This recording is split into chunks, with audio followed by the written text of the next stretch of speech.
أصحاب وحشتوني جدا، فمش هطول عليكم وأقول لكم كلام كتير وخلونا نبدأ مسلسلنا. بس ما تنسوش تشتركوا في القناة وتفعلوا الجرس علشان يوصل لكم كل جديد. بيبدأ مسلسلنا ببطلتنا المخطوفة في مكان مجهول، والعصابة حواليها فحاولت تعمل نفسها مغمى عليها، بس العصابة فوقوها واكتشفوا انهم خطفوا الشخص الغلط. لكن في واحد منهم شبه القلقاسة كده اعجب بيها وحاول يلمسها بالغصب، لكن لحسن حظها فرقة الإنقاذ وصلوا وحصروا المكان مع البوليس كمان، وبيدوروا على شخص ما بقيادة بطلنا الفخم. وفتش المكان كله بكاميراته وشافها بين ايدين العصابة بملامحها التعبانة وعيونها الدبلانة، فاستغرب وجودها وخاف عليها، فجري بسرعة علشان ينقذها ونط نطة ولا الفنان أحمد السقا في فيلم تيتو، وقدر انه يوصل لها بكل خفة وينقذها منهم. بس يا روحي بطلتنا اعصابها ثابت خالص، ما بقتش شايفة اي حاجة قدامها، فبيغمى عليها فقال لها ما تخافيش انا جنبك. وطبعا احنا متعودين بطلنا ما بيعترفش بوجود الرجلين، لازم يشيلها حتى لو هي فايقة، فشلها وخدها بسرعة للمستشفى وعينه مليانة خوف، وسيق بأقوى سرعته وهي فاقت ثواني كده وبصت له، وبعدها رجعت لعالم الأحلام لحد ما وصلوا للمستشفى وعالجوها وفاقت الحمد لله. وكان في بنت جنبها بتطمن عليها، وبنعرف ان دي البنت اللي كان المفروض العصابة يخطفوها بدل هينا، بس هما اتلخبطوا بينهم بسبب تشابه الأسماء، دي هينا ودي مينا، يا سبحان الله. والقائد كيم الفخم داخل عليهم ومع المحققة، وهينا كانت بتتأمله وافتكرت كلامه قبل ما يغمى عليها فشكرته لأنه ساعدها. بس الغريب انه ما ردش عليها وساب المحققة تستجوبها وتاخد اقوالها ومعلوماتها، ولما سألتها عن عنوان بيتها هنا قالت لها انها لسه متخرجة، فللأسف ما عندهاش بيت ولا اهل، وكانت عايشة في ملجأ ودلوقتي بتدور على مكان تسكن فيه.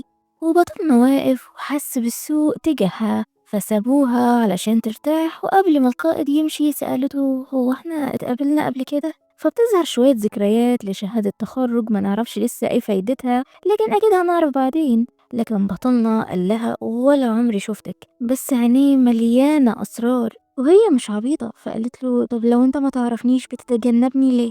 فبصلها وسرح في عيونها وملامحها، وحقه بصراحة البنت فاضلها 2 فولت وتنور، فقرب منها ولبسها الجاكيت بتاعه بكل هدوء، وهي اتأثرت بالحركة دي جدا فقال لها تعالي معايا، فاستغربت وشكت أكتر إنه بيعرفها ومخبي عليها، فقال لها إنه عنده بيت فاضي وكبير جدا وإيجاره معقول، وبما إنها يعني ما عندهاش مكان تعيش فيه فهو اقترح عليها تعيش في بيته أفضل لها من قعدة الأوتيلات، وعلشان يحميها كمان لو حصل أي حادثة اختطاف زي دي. فبتوافق، ما هي ما صدقت تلاقي مكان يحتويها. وهم خارجين لاحظ إنها فاتحة الجاكيت بتاعه فقفله لها، خايف عليها تاخد برد وتستهوى، واضح انه مهتم بيها، بس ايه السبب؟ هل ده جدعانة منه ولا هو عارفها فعلا وبيستعبط؟ هنكمل ونشوف. وبعدها خدها شقته وهي كانت مذهولة بالمنظر، الشقة فخمة جدا مفكراها أصغر من كده، فأكيد دلوقتي إيجارها كبير وغالي، وهو ضحك عليها فقال لها إنهم هيعيشوا سوا ومش مهم بقى تدفع الإيجار دلوقتي، لأنه عارف إنها لسه متخرجة فما عندهاش أي دخل. فبتسمع كلامه وبتتوتر، لا مش هينفع اقعد معاك، ما عنديش فلوس، فخليني اروح اشوف اي سكن ارخص من كده. فمسك ايديها وقال لها مين قالك لازم تدفعي فلوس؟ لو بتعرفي تطبخي يبقى قشطة، الطبخ مقابل الايجار. فشكرته جدا وسألته عن سبب مساعدته ليها، اصل مش معقول الاهتمام والطيبة والحنية دي كلها من باب الانسانية. وسألته تاني هو احنا اتقابلنا قبل كده او نعرف بعض؟ لا خالص، انا بعمل واجبي مش اكتر، وسابها ومشي. فدخلت الأوضة وكانت بتتشات مع صاحبتها وعرفتها باللي حصل، وإنها وأخيرا لقت شغل في مستشفى وهتروح بكرة تعمل الانترفيو، ويا رب يقبلوها علشان تقدر تصرف على نفسها وتدفع الإيجار. وبعدها سرحت وقالت لنفسها نفسي أعرف ليه أهلي تخلوا عني، وبتبص على رقم غريب متسجل على تليفونها وهي مش فاكرة أصلا مين صاحب الرقم ده. كان حواليها من فترة كبيرة جدا وبيتصل بيها كل يوم، ولما بتفتح عليه ما بيتكلمش خالص وكأنه بيكتفي بسماع صوتها من بعيد. ففضولها زاد، مين ده وعايز منها ايه؟ طبعا هي تقدر تعمل له بلوك، بس المخرج بيزيد فضولنا وشكوكنا معاها، وبنروح لبطلنا الوسيم وهو في المقابر بيزور قبر شخص ما هنعرفه بعدين. كان حزين جدا وهو بيتكلم مع الشخص ده وقال له ما تقلقش، هي كويسة وأنا هحميها وأحطها في عينيا الاتنين. وفي اليوم التاني هينا صحيت وسمعت صوته، فقالت أخرج تسلم عليه وتقول له صباح الخير، بس ما لقيتوش في المطبخ والفطار جاهز. فقعدت تفطر بكل هدوء، وبعد شوية شافته وهو خارج من الحمام شكله مثير وهوت جدا، وهو اتكسف من نظراتها وبنتنا الخفيفة الأكل وقع من إيديها من شدة تركيزها على عضلاته.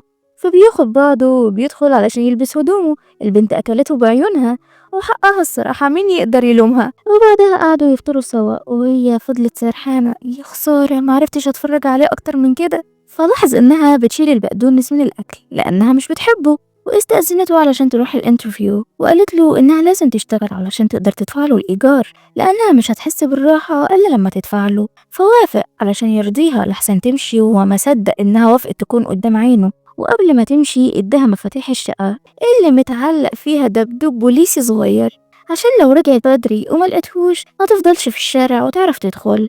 فخدته وابتسمت لبطلنا بكل لطف، وبعدها راحت المستشفى علشان تقابل المدير. وكان في شاب لطيف قاعد معاهم، بس الغريب انه كان مركز مع هينا بطريقة مريبة كأنه عارفها او معجب بيها. والمدير انبهر بخبرتها والسي في بتاعها، وبنعرف ان الشاب ده كمان جاي يشتغل معاهم. فالمدير قابلهم الاتنين ووظفهم في المستشفى، وقال لهم تعالوا معايا مركز الشرطة في مهمة طبية. وبالفعل كلهم راحوا المركز اللي بالصدفة بطلنا كان بيشتغل فيه، وشافها وكان مستغرب وجودها. فنزل بسرعة وهو متعصب وسحبها من وسطهم وخدها لزاوية بعيدة عن الجميع. انتي بتعملي ايه هنا؟ بس بنتنا كانت متضايقة من تصرفه ده. ممكن تسيبني، انا جاية هنا في شغل تبع المستشفى اللي انا بشتغل فيها. وهو اتعصب اكتر، الوظيفة دي خطر عليكي، انتي لسه صغيرة على المهمات الصعبة دي وسط المجرمين والحرامية والسيكوهات. انا مش صغيرة يا استاذ كيم، واقدر احمي نفسي كويس جدا، وبعدين ده تخصصي. لكن هو اتضايق ومصمم على رأيه وعايز يمنعها من الشغل ده، وهي مستغربة اهتمامه. هو انت عايز ايه؟ وحياتي بتهمك في ايه؟ احنا ما بنعرفش بعض ولا في علاقة تجمعنا، انا مجرد مستأجر عندك. فكلامها عصبه اكتر وسحبها بقوة. وهنا اللي اخف من الريشة اتثبتت واتكسفت. فقال لها اسمعي كلامي، انا اكبر منك، وقال لها هكسر رجلك الاتنين واقعدك في البيت. فاتضايقت وما عجبهاش الكلام ده، فقالت له انا حرة على فكرة، وسابته ومشيت. فراحت للمدير بسرعة علشان تعتذر منه وتكمل المهمة. هو كمان راح لمديره وحاول يخليه يطرد فريقها من المركز، لكنه رفض وقال له ان الفريق الطبي النفسي ده محترف جدا وما ينفعش يخسروه. فاتضايق اكتر. وبعد ما خلصت المهمة خرجت وشافته مستنيها قدام المركز علشان يوصلها، لكنها رفضت وادت له مفتاح الشقة وقالت له انها مش هتعيش معاه تاني. وحركتها دي عصبته فركبها العربية بالغصب وحاول يهديها، لكن هي مصممة تسيبه وتروح تقعد في أي أوتيل. لكن بطلنا رفض وجاب لها المشروب اللي بتحبه علشان يخليها ترجع عن كلامها. وقال لها إنه عارفها من زمان جدا وأنقذها من العصابة وخدها تعيش عنده لأنه عايز يحميها. وبس كده، ما قالهاش أي حاجة تانية، وقرر إنه هيسيبها تعرف الحقيقة لوحدها مع الوقت. بس بطلتنا دماغها ناشفة وطنشت كل كلامه وراحت الأوتيل، واكتشفت إنها ناسية تليفونها في عربيته. فاتصلت عليه من الريسبشن علشان يجيبهولها. وهي واقفة شافت رجل أعمال غني جدا دخل الأوتيل وعينه جت عليها، فجاب معلوماتها وعجبته وقرر ياخدها الأوضة علشان يقضي معاها ليلة حمرا وحكايات. فمدير الأوتيل قرب منها علشان يقنعها تروح جناح VIP مع الرئيس شو، ولو رفضت هتخسر حياتها وشغلها. فأمر السكيورتي يشيلوها بالغصب. وفي اللحظة دي بطلنا دخل الأوتيل وشاف اللي بيحصل ده، فاتعصب جدا وبلغ عنهم وعن الأوتيل كمان إنهم بيتاجروا في الناس وإنهم بيعملوا حاجات سيكو سيكو خالص مع البنات. وبعد ما نهى الموضوع بطريقته الخاصة خدها على أوضتها. عجبك يعني اللي حصل ده؟ لو كنت اتأخرت 5 دقايق كان زمانك دلوقتي في أوضة مع ذئب بشري بياكل في لحمك. بطل عناد وارجعي معايا البيت. واداها مفاتيح الشقة تاني، وهي وافقت ترجع معاه علشان أدركت إنها مش هتحس بالأمان غير بوجوده حواليها. فخدها السوبر ماركت يشتروا شوية حاجات، وشافته واقف عند قسم الحاجات الطبية.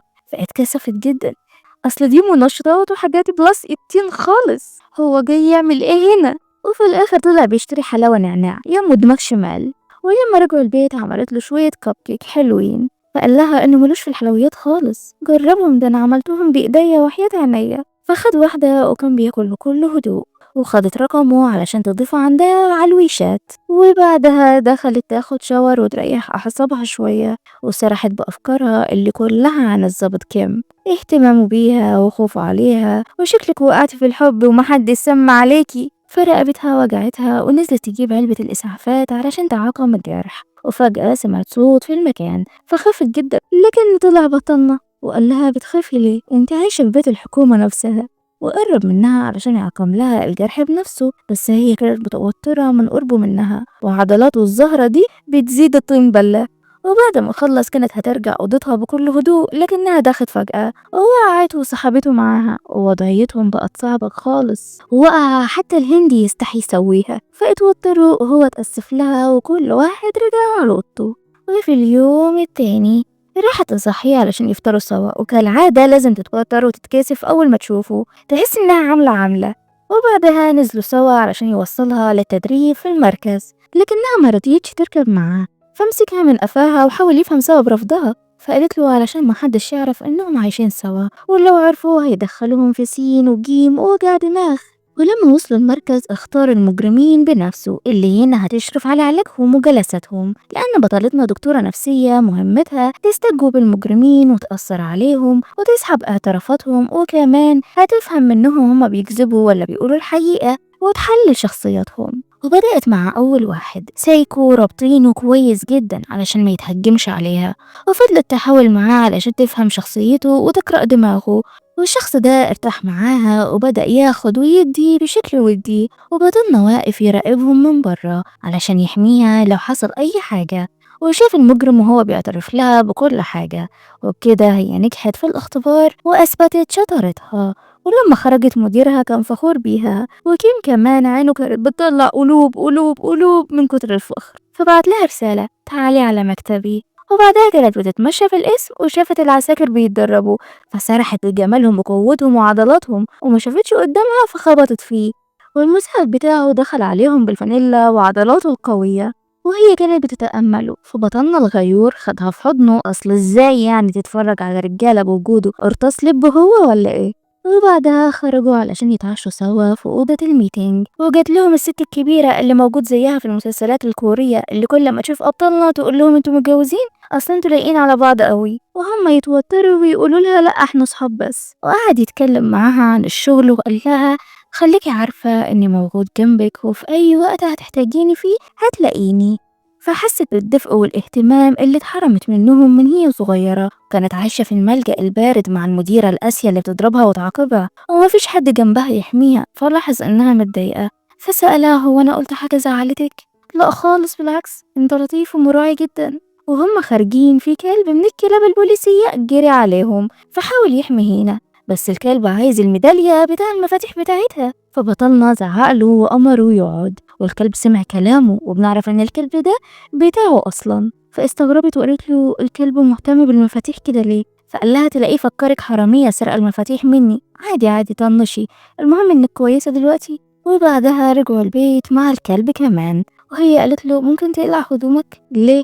ما انتي لمستي عضلاتي في المركز، ولا لمسة واحدة ما بتكفيش؟ يا أستاذ يا محترم، أنت أنقذتني فظهرك اتعور، فإقلع علشان أعقم لك الجرح، وأرجوك ما تفهميش غلط. فابتسم وعمل لها اللي هي عايزاه. ولما خلصوا دخلت أوضتها، الكلب خد ألبوم الصور ودخل على أوضتها على أساس إنه يلعب معاها، وبطلنا اترعب وراح وراه قبل ما تشوف الصور، ووبخ الكلب بتاعه علشان ميعملش كده تاني. وفي اليوم التاني خدها يعلمها السواقة وهي متوترة، فقرب منها وقال لها ما تقلقيش أنا جنبك مش هيحصل حاجة. ولما وصلوا البيت قدم لها هدية لطيفة وجميلة، بريسلت فضة تحفة جدا بداخله جهاز تعقب علشان لا قدر الله لو حصل لها حاجة يقدر يوصلها وينقذها. فشكرته وعيونها مليانة حب، كل أفعاله معاها دافية وحنينة بتخليها تحبه أكتر. بعدها كانت في أوضتها ومبسوطة بحركات الزبوطة بتاعنا، بس حست بصداع وقررت تنام علشان ترتاح. ولما بطلنا رجع لقاها نايمة بس حرارتها عالية جدا، وبدأت تهلوس وحضنته علشان خايفة إنه يسيبها. فادالها علاج يخفف حرارتها وفضل سهران جنبها يطبطب عليها علشان تقدر تنام. وفي اليوم التاني صحيت شافته جنبها، فقال لها لو حاسة انك لسه تعبانة خدي اجازة وانا هطلب لك الدكتور يجيلك لحد هنا ويكشف عليكي وما تتعبيش نفسك. فاتوترت لكن في نفس الوقت حست بالحب والاهتمام، فشكرته بكل هدوء. بعدها نزلت تفطر معاه واتفاجأت انه بيديها هدية تانية، بس في الواقع دي مش بس هدية واحدة ولا اتنين، لا دي هدايا كتير جدا. شكله كان كل يوم يجيب لها هدية ومستني الفرصة علشان يقدمها لها. بعدها راحت المركز وندخل بقى على السجين التاني اللي أول ما قابلها طلب منها تخليه يقابل شخص ما، وكتب لها اسمه وعنوانه وقال لها إنه مش هيتكلم ولا يعترف بأي حاجة غير لما تجيب له الشخص ده. فخرجت قابلت الضبوطة بتاعنا وقالت له اللي حصل معاها وإن الجلسة مش هتنجح إلا لما يحققوا له طلبه، فطلبت منه يخلي المجرم ده يقابل الشخص اللي هو عايزه. فقال لها حاضر، هبعت حد يشوف الموضوع ده. بس هو كان متعصب من المجرم ده لأنه السبب في موت صاحبه، وفضل متضايق وراح قعد لوحده، والتيم بتاعه قلقوا عليه وجابوا هنا وقالوا إنها الوحيدة اللي هتخليه يفتح لهم الباب. بس أول ما سمع صوتها سحبها بقوة وقفل في وشهم. اسمحي لي أحضنك شوية بدون أسئلة أرجوكي. فحضنته لحد ما نام. وفي اليوم التاني دوروا على الشخص المطلوب وجابوا كل معلوماته، لكن الشخص ده رفض يقابل المجرم وبعت له فويس يقول له إنه مش هيسامحه للأبد. والمجرم ده بيتأثر جدا وبيعترف على نفسه بكل حاجة. وبكده هينا نجحت في المهمة للمرة التانية، وكيم الضبوطة فخور بيها.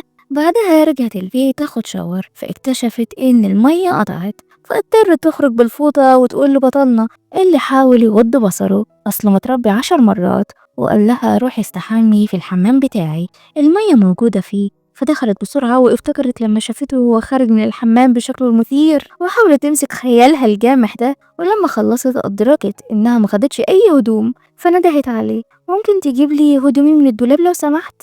فاتوتر وقال لها إنه ما ينفعش يفتح دولاب بنت، فهيديها قميص من بتوعه وتخرج وتلبس في أوضتها. الراجل محترم قوي. بعدها نزلوا سوا يتعشوا في بيت أهله، وكل اللي يشوفها يسلم عليها وكأنهم عارفينها من سنين طويلة. وأخيرا رجعتي يا حلوة نورتينا. واللي سألها عن موافقتها وهيعملوا الفرح امتى، وهنا واقفة زي الأطرش في الزفة مش فاهمة أي حاجة. فاستأذنت علشان تروح للحمام، وأبوه اداله أسورة تعتبر تراث عيلتهم علشان يلبسها لها. وبعدها قعدوا قعدة رومانسية مع بعض، هي تتأمل القمر وهو يتأملها هي، كل واحد وقمره. فقال لها القمر ده شبهك قوي، فاتكسفت وخدودها احمرت. وبعدها رجعت البيت وكلمت صاحبتها حكت لها عن اللي حصل معاها، ومحور الكلام كله عن الضابط كيم الشجاع المغوار الفخم القاسر الفتان الأخاد الساحر. فصاحبتها قالت لها شكلك حبتيه ولا ايه؟ فهنا اتوترت وقالت لها بأسلوبه وتصرفاته دي مين ما يقدرش يحبه؟ والله مين. وفي اليوم التاني راحت شغلها وقابلت زميلها اللي عينه منها وخرجوا مع بعض، والمساعد بتاعه شافهم فراح بسرعة وفتن وقال إن هينا خرجت مع زميلها، وكلامهم كان حميمي خالص. وبطلنا الغيور اتضايق طبعا واتصل عليها بس تليفونها مقفول، فتتبعها بالجهاز بتاعه وراح المكان اللي هم فيه وقرب منهم بحجة إنه كان في اجتماع قريب وقابلهم بالصدفة، واخدها معاه يوصلها للبيت قبل ما زميلها يعرض عليها إنه يوصلها.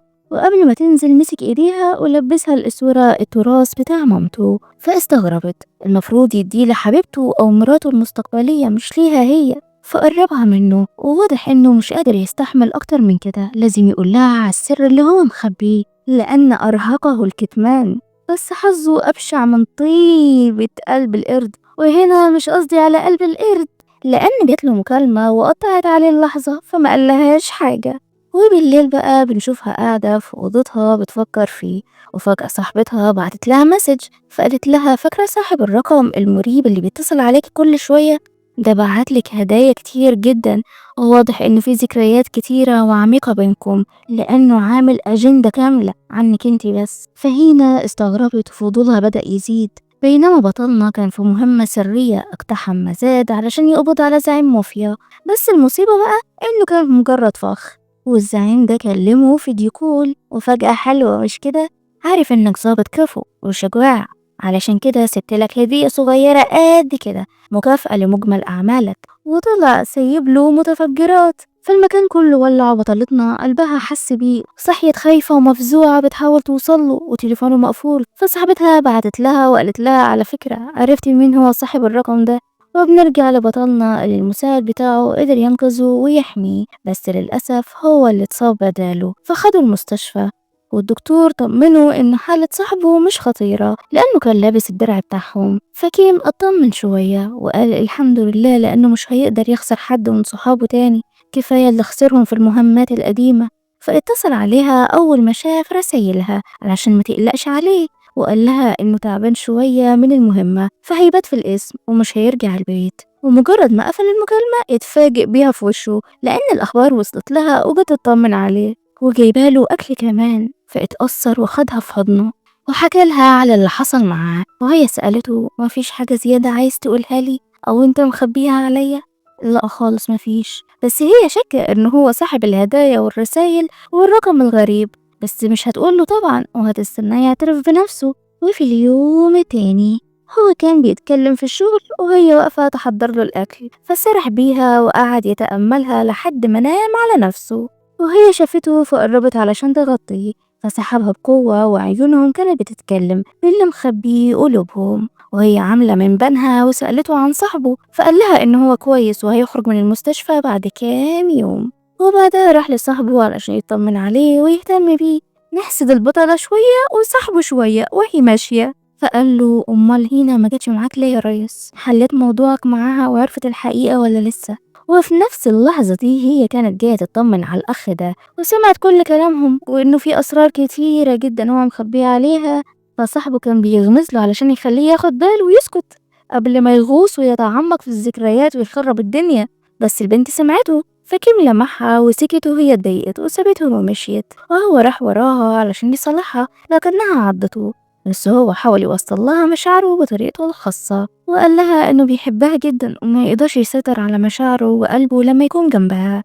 بس حقيقي مش هيقدر يقول لها أي حاجة دلوقتي علشان ما يخسرهاش للأبد، لأنه مش هيستحمل خسارتها، هي أغلى من كل حاجة في الحياة. فهنا الخفيفة سريعة الذوبان دابت وساحت في جمال عيونه وكلماته المعسولة فاتثبتت وسكتت.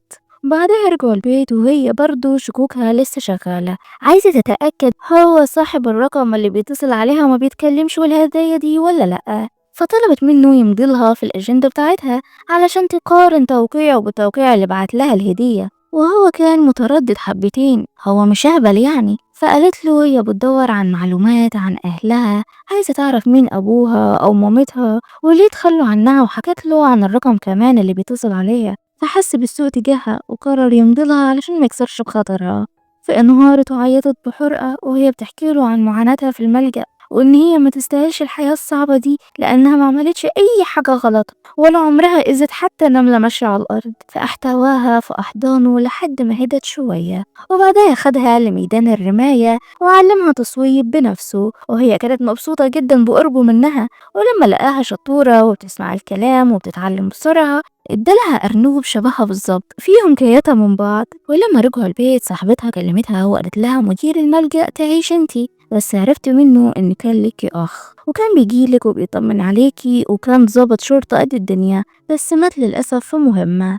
فينا انهارت من العياط وهو حاول يهديها ويواسيها لأنه عارف كل الكلام ده لأن القبر اللي زاره في بداية المسلسل وقال له ما تقلقش هي كويسة وأنا هحميها هو ده قبر أخوها. فشكرت الظبوطة بتاعنا لأنه دايما جنبها وبيواسيها. وفي اليوم التاني راح لمديره وقال له الحقيقة إن دي أخت القائد شياو، والمدير اتأثر جدا لأن المركز كله بيحب أخوها ده وحزينين لأنهم خسروه، فمش عايزين يأذوا أخته كمان ويخسروها زيه. فقال له أنا هأمر المستشفى يلغوا كل المهمات علشان هنا ما تقربش من المساجين والسيكوهات ونبعدها عن عيون العصابة، وعلشان الزعيم الكبير ما يعرفش بوجودها فيعمل لها حاجة لأن لو شافها هيعرفها على طول لأنها شبه مامتها جدا. طبعا دماغكم لفت، ايه علاقة هينا بالعصابات ومامتها واخوها وليه كان بيحميها؟ بس ده هنعرفه طبعا، بس قوموا الاول جيبولكوا حاجة تشربوها او تاكلوها علشان الحماس ما يقلش منكم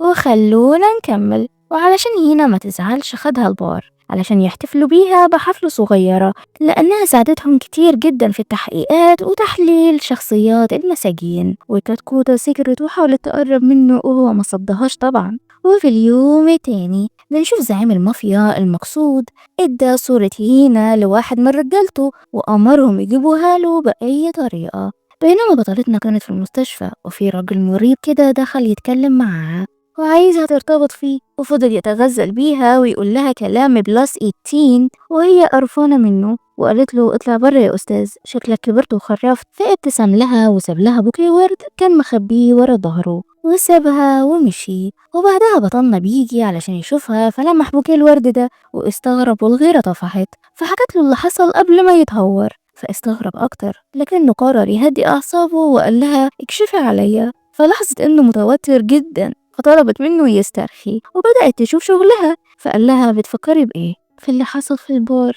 فقربت منه وعملت حركة لطيفة خلت دقات قلبه تزيد. شقية قوي بطلتنا دي. وبالليل زعيم المافيا طلب من رجالته يخلصوا عليها لأنه مش طايقها، مش عايز يسيب أي حد عايش من العيلة دي. فرجالته دخلوا بيت بطلنا وهي اتصلت عليه وقالت له الحقني أنا شفت رجالة كتير بيدخلوا من سور الجنينة. فقال لها ما تخافيش واهدي وحاولي تخرجي من باب الطوارئ بسرعة. بيقول لها اهدي وهو هيموت من القلق والخوف، وكلم التيم بتاعه علشان ينقذوها. ولما نزلت سمعت رجالة الزعيم بيتكلموا عنها وعن أخوها وقد ايه هو بيكره عيلتهم وخلص عليهم كلهم وما فضلش غيرها. فقالت له انت بتحميني علشان انت عارف انهم عايزين يموتوني. فتعصب ارجوكي ما تتهوريش، بلاش تعملي اي حركة تخليني اخسرك. كان متعصب وخايف وقلقان عليها. فقالت له انها بقت محاصرة برجال المافيا وما فيش اي امل للهروب، فهي هتسلم لهم نفسها وتشغل جهاز التعاقب علشان يلحقها ويقبض عليهم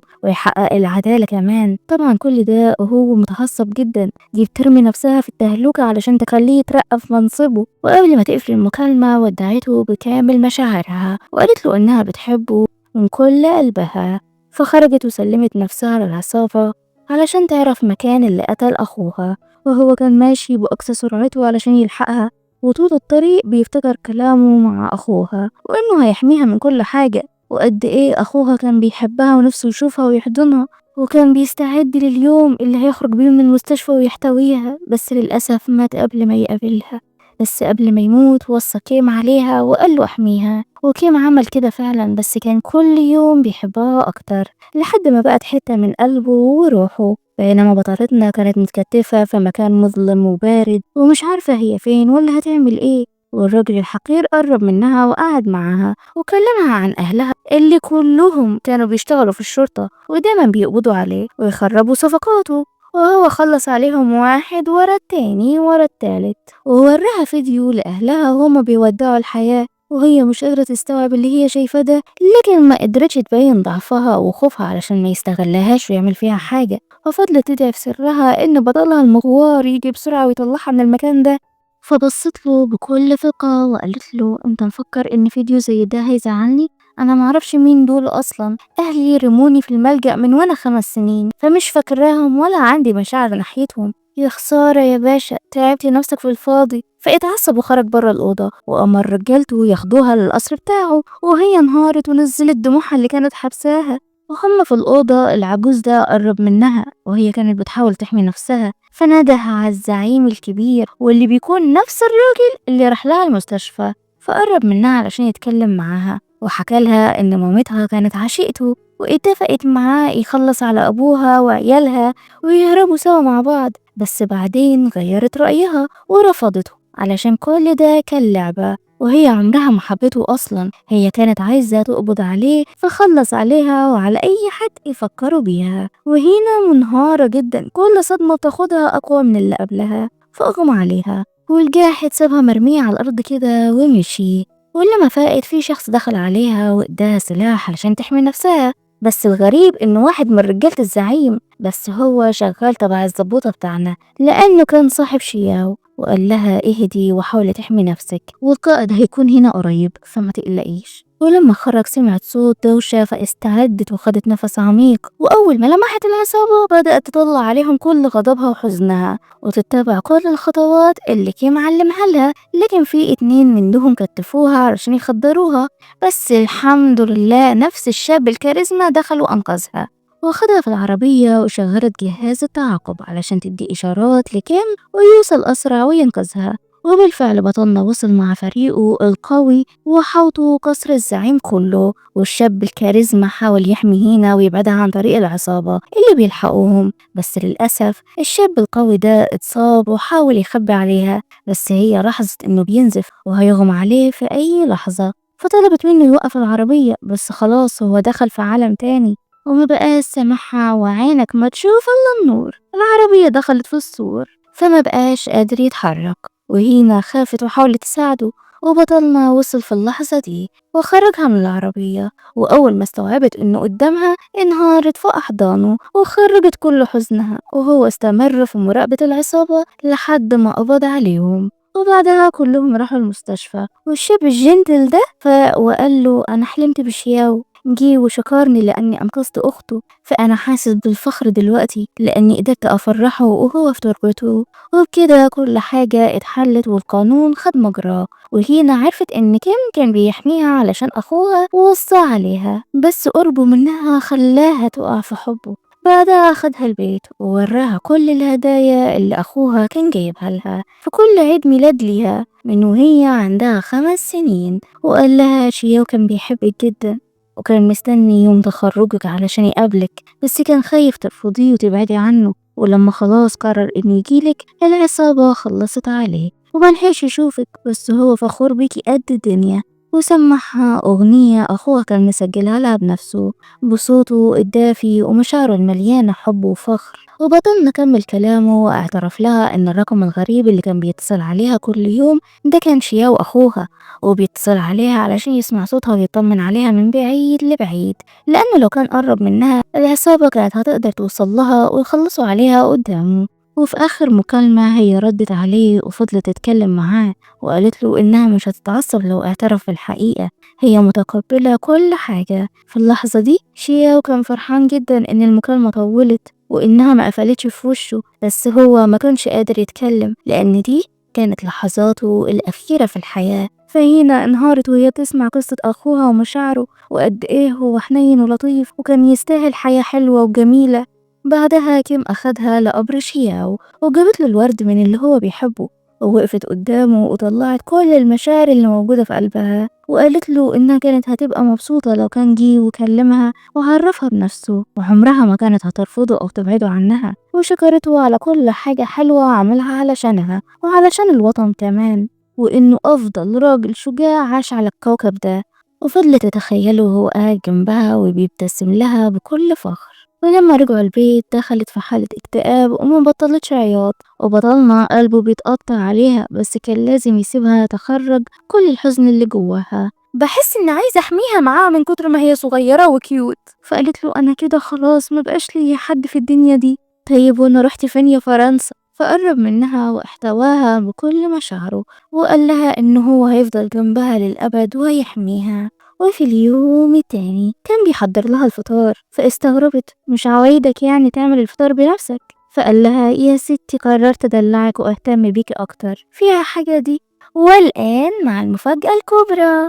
بطلنا سجل لها البيت باسمها علشان ما تحسش إنها عايشة عليه وملهاش مكان تعيش فيه ومقطوعة من شجرة. وبعدها ركع بكل رومانسية وقدم لها الخاتم وعرض عليها الجواز، فاتبسطت ووافقت بنت المحظوظة اللي تعودنا نحسدها مع كل حلقة، أصل اللي يلاقي الدلع وما يتدلعش يبقى حمار. وقبل ما تلبس الخاتم بتاعها وصلت لها مكالمة من المدير بتاعها وقال لها اسمك سمع في كل حتة وبقيتي مشهورة جدا، كل الناس والمشاهير عايزين ياخدوا موعد معاكي علشان تعالجيهم من صدماتهم وأمراضهم النفسية. وحاول يقنعها علشان تسافر برا البلد وما ترفضش عروض الشغل اللي جاية لها، فقالت له اديني فرصة أفكر وأرد عليك. وبصت لبطلنا، فكرته هيزعق لها ويرفض إنها تشتغل برا البلد وتبعد عنه، بس لقته فخور بيها وبيدعمها وشجعها علشان تعمل كل اللي هي عايزاه وتحقق أحلامها حتى لو بعيدة عنه، هو هيفضل مستنيها للأبد. وبالفعل سافرت وخلصت شغلها، وبعد سنتين رجعت الصين، وحبيب القلب جاي يستقبلها مع الكلبوب بتاعه اللي حبها، وجاي يستقبلها بالخاتم كمان. فبطلنا قال لها على فكرة أنا عملتلك الخاتم ده بنفسي، بقالي سنتين بتعلم في المصانع ومحلات المجوهرات، يعني الخاتم ده صنع بكل حب. فحضنته وبعدها راحوا خدوا صور علشان يكملوا ورق الجواز، وبعدها اتجوزوا رسميا وسجلوا فيديو لطيف لأخوها وكان بيعترف بحبه لهينا. ولحد هنا بيخلص مسلسلنا، فاستنوني بملخصات تانية لأبطالنا الحلوين يا حبايبي الجميلين. دمتم بخير. كانت معكم نور، فلو عجبكم الملخص متنسوش الاشتراك في القناة وتفعلوا الجرس علشان يوصلكم كل جديد. أشوفكم على خير، باي.